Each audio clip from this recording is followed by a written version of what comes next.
شروع اللہ کے نام سے جو بڑا مہربان نہایت رحم والا ہے۔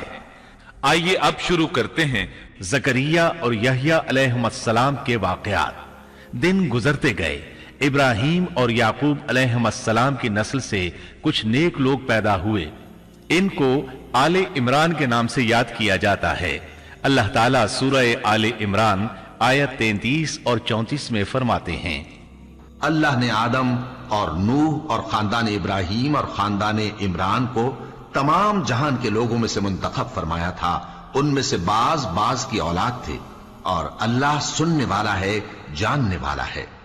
بے شک اللہ تعالیٰ نے تمام جہان کے لوگوں میں سے آدم کو اور نوح کو اور ابراہیم کے خاندان اور عمران کے خاندان کو چن لیا کہ یہ سب آپس میں ایک دوسرے کی نسل سے ہیں، اور اللہ تعالیٰ سنتا جانتا ہے۔ جس عمران کا ذکر قرآن مجید نے کیا ہے یہ داؤد علیہ السلام کی اولاد سے ہیں۔ زکریہ علیہ السلام کی بیوی یحییٰ علیہ السلام کی والدہ عیشا اور مریم علیہ السلام کی والدہ حنا دونوں حقیقی بہنیں تھیں، اور زکریہ علیہ السلام رشتے میں مریم علیہ السلام کے خالو تھے۔ اس طرح یحییٰ علیہ السلام اور مریم علیہ السلام آپس میں خالہ زاد ہیں۔ اللہ تعالیٰ نے اس دور کے کئی واقعات کی طرف اشارہ کیا ہے۔ سب سے پہلا تذکرہ مریم علیہ السلام کی پیدائش کا ہوا ہے۔ یہ واقعہ دمشق میں ہوا۔ زکریہ بن دان سلیمان علیہ السلام کی اولاد میں سے تھے۔ دمشق میں زندگی گزار رہے تھے۔ عمر 100 سال سے زیادہ ہو چکی تھی۔ اس قصے کی ابتدا قرآن مجید نے عمران کی بیوی سے کی ہے۔ وہ مریم علیہ السلام کی ماں اور عیسیٰ ابن مریم کی نانی ہیں۔ بخاری، مسلم، ترمذی اور نسائی کی حدیث ہے، نبی کریم صلی اللہ علیہ وسلم نے فرمایا، اپنے زمانے میں مریم علیہ السلام سب سے افضل عورت تھیں، اور اس امت میں خدیجہ رضی اللہ عنہا سب سے افضل عورت ہیں۔ بہت سی احادیث میں 4 عورتوں کی فضیلت آئی ہے۔ نبی صلی اللہ علیہ وسلم نے فرمایا، سارے جہان کی عورتوں میں سے 4 عورتیں افضل ہیں: مریم بنت عمران، فرعون کی بیوی آسیہ، خدیجہ بنت خویلد اور فاطمہ بنت محمد رضی اللہ عنہن۔ پس ثابت ہوا کہ مریم علیہ السلام کو اللہ تعالیٰ نے بہت فضیلت عطا فرمائی تھی۔ زکریہ علیہ السلام نے ان کی فضیلت دیکھی تو ان کے دل میں بھی اولاد کی خواہش پیدا ہوئی۔ وہ اس وقت تک بے اولاد تھے۔ عمر 100 سال سے زائد تھی۔ بیوی 90 سال کی تھی۔ اولاد کی شدید تمنا کے باعث انہوں نے اللہ سے دعا مانگی۔ سورہ مریم آیات 1 تا 6 میں ہے، یہ ہے تیرے پروردگار کی اس مہربانی کا ذکر جو اس نے اپنے بندے زکریہ پر کی تھی، جبکہ اس نے اپنے رب سے چپ کے دعا کی تھی کہ اے میرے پروردگار، میری ہڈیاں کمزور ہو گئی ہیں، سر بڑھاپے کی وجہ سے بھڑک اٹھا ہے، لیکن میں کبھی بھی تجھ سے دعا کر کے محروم نہیں رہا۔ مجھے اپنے مرنے کے بعد اپنے قرابت والوں کا ڈر ہے، میری بیوی بھی بانجھ ہے، پس تو مجھے اپنے پاس سے وارث عطا فرما جو میرا بھی وارث ہو اور یعقوب کے خاندان کا بھی جانشین ہو، اور میرے رب تو اسے مقبول بندہ بنا لے۔ زکریہ علیہ السلام اپنے دور میں اکیلے ہی نبی تھے۔ ان کے ورثاء اور رشتہ داروں میں کوئی قابل آدمی نہیں تھا، اس لیے انہوں نے یہ دعا کی۔ سورۃ الانبیاء آیت 90 میں اللہ تعالیٰ فرماتے ہیں، تو ہم نے اس کی دعا قبول فرما کر اسے یحییٰ عطا فرمایا، اور ان کی بیوی کو ان کے لیے درست کر دیا۔ مطلب یہ کہ ان کا بانجھ پن دور کر دیا۔ پھر اللہ نے انہیں خوشخبری سنائی، اے زکریا، ہم تجھے ایک بچے کی خوشخبری دیتے ہیں جس کا نام یحییٰ ہے۔ ہم نے اس سے پہلے اس کا ہم نام کسی کو نہیں کیا۔ زکریہ علیہ السلام یہ سن کر خوش بھی ہوئے اور حیران بھی، کہنے لگے، اے میرے پروردگار، میرے ہاں لڑکا کیسے ہوگا؟ میری بیوی بانجھ اور میں خود بڑھاپے کی انتہا کو پہنچ چکا ہوں۔ اللہ نے جواب میں فرمایا، ارشاد ہوا کہ وعدہ اسی طرح ہو چکا، تیرے رب نے فرما دیا ہے کہ مجھ پر یہ بالکل آسان ہے، اور میں اس سے پہلے تجھے بھی پیدا کر چکا ہوں، حالانکہ تو کچھ بھی نہ تھا۔ اس پر زکریہ علیہ السلام نے عرض کی، کہنے لگے، میرے پروردگار، میرے لیے کوئی علامت مقرر فرما دے۔ یعنی زکریہ علیہ السلام نے عرض کی، میرے رب، کوئی نشانی مقرر فرما دیجئے کہ میرے ہاں بچہ پیدا ہونے والا ہے۔ جس سے میں سمجھ جاؤں کہ یہ بچہ بنی اسرائیل پر ظاہر ہوگا، تاکہ بنی اسرائیل کو بھی اس کی فضیلت اور اہمیت کا علم ہو جائے۔ تب اللہ تعالیٰ نے فرمایا کہ تیرے لیے علامت یہ ہے کہ تو بھلا چنگا ہونے کے باوجود 3 راتوں تک کسی شخص سے بول نہیں سکے گا۔ چنانچہ جب وہ وقت آیا اور وہ کسی سے بات کرنا چاہتے تو کر نہیں سکتے تھے، البتہ اپنے ذکر میں صبح شام مصروف رہتے، اور یہ نشانی تھی اس بات کی کہ ان کے ہاں بچہ پیدا ہونے والا ہے۔ اللہ تعالیٰ سورہ مریم آیت 11 میں فرماتے ہیں، اب زکریا اپنے حجرے سے نکل کر اپنی قوم کے پاس آ کر انہیں اشارہ کرتے ہیں کہ تم صبح و شام اللہ کی تسبیح بیان کرو۔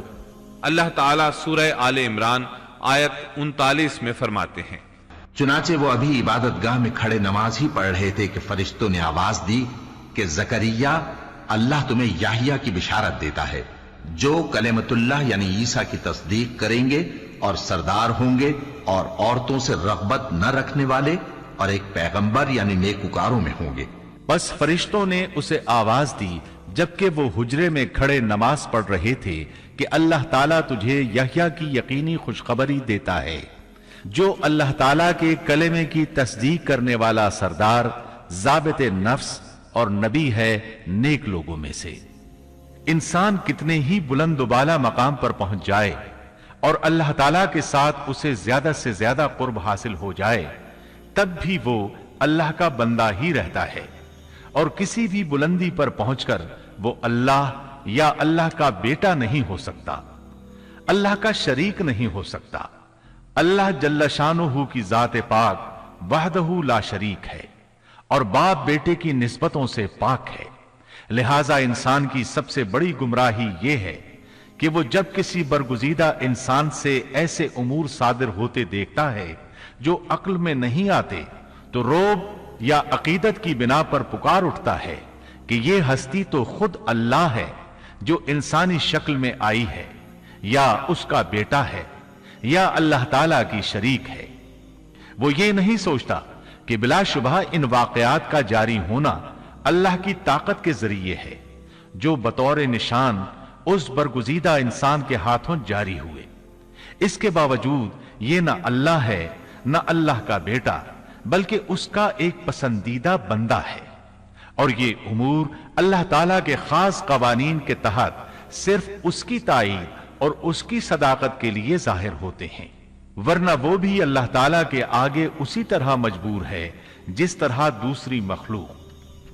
انہیں خوشخبری سنائی گئی کہ بہت جلد یحییٰ نامی لڑکا پیدا ہوگا، وہ عیسیٰ علیہ السلام کی تصدیق کرے گا۔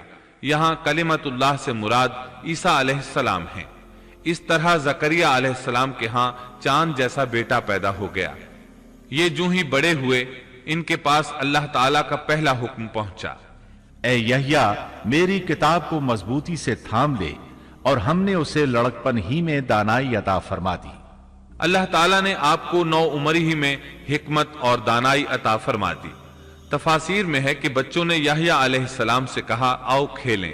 انہوں نے کہا، ہم کھیل کود کے لیے پیدا نہیں کیے گئے، اور اس وقت ان کی عمر صرف 5 سال تھی۔ اللہ تعالیٰ سورہ مریم آیت 13 تا 15 میں ان کے اوصاف بیان فرماتے ہیں، اور ہم نے انہیں اپنے پاس سے شفقت اور پاکیزگی بھی عطا فرمائی، اور وہ پرہیزگار شخص تھا اور اپنے ماں باپ سے نیک سلوک کرنے والا تھا، وہ سرکش اور گناہگار نہ تھا۔ اس پر سلام ہے جس دن وہ پیدا ہوا اور جس دن وہ فوت ہوا اور جس دن وہ زندہ کر کے اٹھایا جائے گا۔ مورخین لکھتے ہیں کہ یحییٰ علیہ السلام کی پیدائش کے صرف 6 ماہ بعد عیسیٰ ابن مریم علیہ السلام پیدا ہوئے، یعنی زکریہ علیہ السلام کی دعا کے 6 ماہ بعد مریم علیہ السلام کی طرف بھی اللہ تعالیٰ نے وحی بھیجی تاکہ اللہ تعالیٰ انہیں عیسیٰ علیہ السلام جیسا لخت جگر عطا کریں۔ گویا یحییٰ علیہ السلام عیسیٰ علیہ السلام سے 6 ماہ بڑے تھے۔ یحییٰ علیہ السلام بڑے ہوئے تو اپنے والد زکریہ علیہ السلام کے ساتھ بنی اسرائیل کو اللہ کی طرف دعوت دینے لگے۔ اس وقت ایک ظالم شخص ان پر حکمران تھا۔ اس نے اپنے بھائی کی بیٹی سے شادی کرنے کا ارادہ کیا، اگرچہ ان کے دین میں یہ حرام تھا۔ اس نے یحییٰ علیہ السلام سے اس شادی کی اجازت طلب کی۔ اس لیے کہ ان کی نبوت کا اس وقت تک چرچا ہو چکا تھا اور وہ ان کے درمیان شریعت کے مطابق فیصلے کیا کرتے تھے۔ فتویٰ لینے کے لیے وہ تحفے تحائف کے ساتھ آپ کی خدمت میں آیا۔ یحییٰ علیہ السلام نے لوگوں کو جمع کیا اور خطبہ دیا کہ لڑکی کی اپنے چچا سے شادی حرام ہے۔ بادشاہ اور وہ لڑکی یہ فیصلہ سن کر غضبناک ہو گئے۔ لڑکی نے بادشاہ سے کہا، تم یحییٰ کو قتل کرا دو، تب ہماری شادی ممکن ہے۔ بادشاہ نے ان کی طرف اپنے سپاہی روانہ کر دیے۔ اس وقت یحییٰ علیہ السلام محراب میں نماز ادا کر رہے تھے۔ سپاہیوں نے انہیں قتل کر دیا۔ اس طرح بادشاہ نے اپنی بھتیجی سے شادی کر لی۔ اس کے بعد انہوں نے آپ کے والد زکریا علیہ السلام کو بھی قتل کر دیا۔ اس طرح اس دور کے 2 نبی قتل کر دیے گئے۔ عیسیٰ علیہ السلام باقی رہ گئے۔ آپ یحییٰ علیہ السلام کی زندگی ہی میں نبی قرار پا چکے تھے۔ اس وقت آپ کی عمر 30 سال سے کچھ اوپر تھی۔ امام بخاری رحمت اللہ علیہ نے صحیح بخاری میں حدیث اسراء کے تحت سیدنا یحییٰ علیہ السلام کے ذکر میں یہ روایت لکھی ہے کہ نبی کریم صلی اللہ علیہ وسلم نے فرمایا، جب میں دوسرے آسمان پر پہنچا تو دیکھا کہ یحییٰ اور عیسیٰ علیہم السلام موجود ہیں اور یہ دونوں خالازاد بھائی ہیں۔ جبریل علیہ السلام نے کہا، یہ یحییٰ اور عیسیٰ علیہم السلام ہیں، انہیں سلام کیجیے۔ میں نے انہیں سلام کیا، دونوں نے سلام کا جواب دیا۔ پھر دونوں نے کہا، آپ کا آنا مبارک ہو اے ہمارے نیک بھائی اور نیک نبی۔ سیدنا زکریا علیہ السلام کے تذکرے میں یہ آ چکا ہے کہ یحییٰ علیہ السلام کی والدہ اور مریم علیہ السلام کی والدہ حقیقی بہنیں تھیں۔ اس لیے حدیث معراج میں نبی کریم صلی اللہ علیہ وسلم کا یہ فرمانا کہ سیدنا یحییٰ اور سیدنا عیسیٰ علیہ السلام خالازاد بھائی ہیں، اسی رشتے کی طرف اشارہ ہے۔ دنیا میں اس سے زیادہ شقی اور بدبخت کوئی اور نہیں ہو سکتا جو ایسی مقدس ہستی کو قتل کر دے جو نہ کسی کو ستاتی ہو اور نہ کسی کے مال و دولت پر نظر رکھتی ہو، بلکہ اس کے برعکس بغیر کسی طمع اور اجرت کے اس کی زندگی قوم کی اصلاح اور خیرخواہی کے لیے وقف ہو چکی ہو۔ چنانچہ نبی کریم صلی اللہ علیہ وسلم نے اسی بنا پر سیدنا ابو عبیدہ رضی اللہ عنہ کے اس سوال پر کہ قیامت میں سب سے زیادہ عذاب کا مستحق کون ہوگا یہ فرمایا تھا، وہ شخص جو کسی نبی کو یا ایسے شخص کو قتل کرے جو بھلائی کا حکم کرتا ہو اور برائی سے باز رکھتا ہو۔ اقوام عالم میں صرف یہودی ہی ایک ایسی قوم ہے جس نے ایسے پاکیزہ نفوس کو بے تحاشا قتل کیا۔ اللہ رب العزت سورہ بقرہ آیت 61 میں فرماتا ہے، اور وہ نبیوں کو ناحق قتل کرتے تھے۔ انسان کو اللہ کے فضل و کرم سے کسی بھی وقت اور کسی بھی حالت میں نا امید نہیں ہونا چاہیے، مایوسی کو پاس نہیں آنے دینا چاہیے۔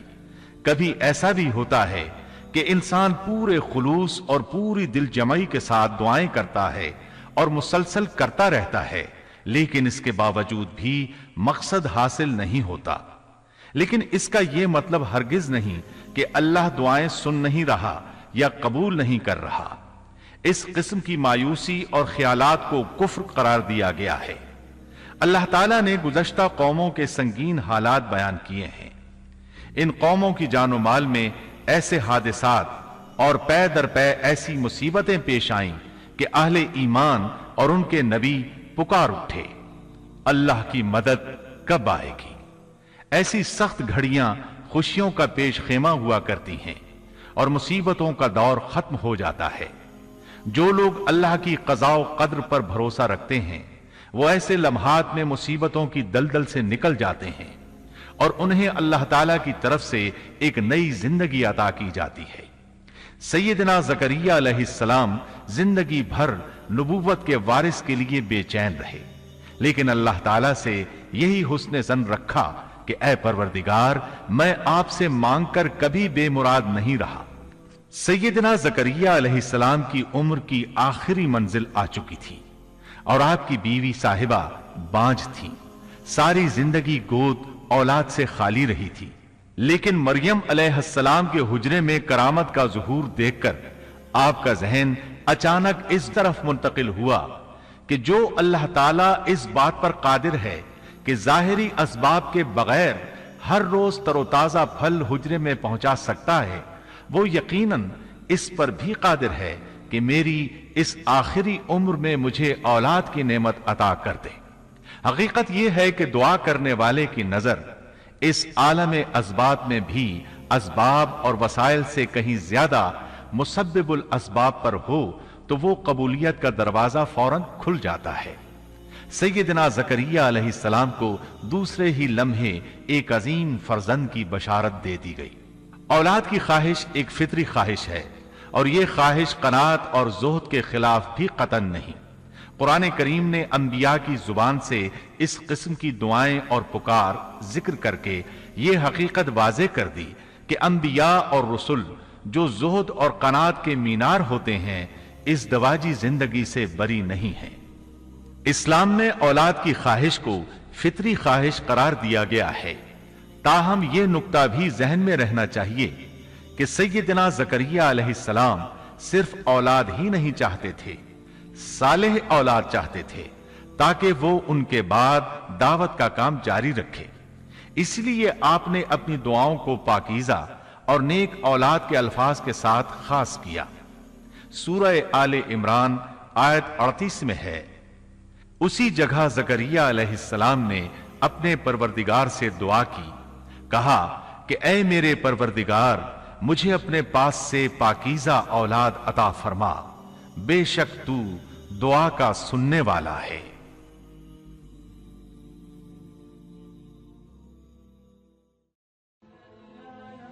Thanks for watching. Don't forget to like, comment, share and subscribe to